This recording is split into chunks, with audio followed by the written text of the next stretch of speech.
Pinahayag ni Acting Budget Secretary Kim Robert De Leon na kinakailangang ibalik ang flood control funds sa spending plan ng bansa kaugnay ng 7.2 trillion peso National Expenditure Program.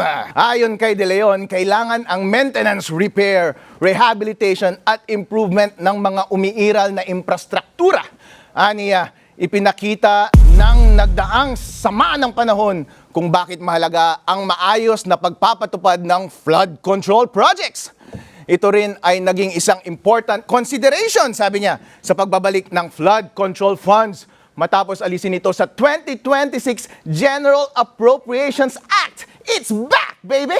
And dagdag pa ni De Leon, ang flood control projects ay hindi lang expenditures, kundi kabilang din sa operating requirements.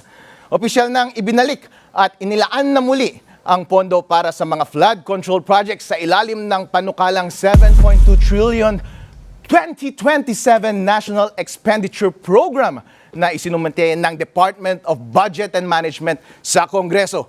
May kabuang halaga na 107.4 billion ang nakalaan dito. Wow! Matapos tanggalin o gawing zero ang alokasyon para sa mga lokal na flood control projects sa nagdaang budget ng 2026 dahil sa mga natuklasang anomalya at issue ng korupsyon, muling naglaan ang ehekutibo ng pondo para sa taong 2027.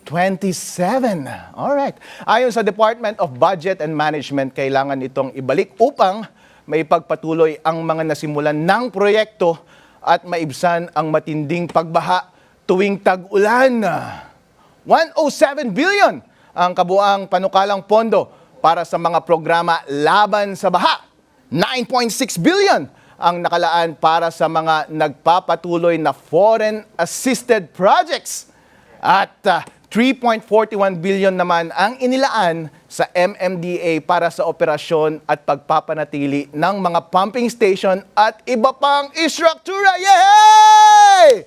Should we celebrate, guys? Should we celebrate the return of the flood control funds? No? Yeah?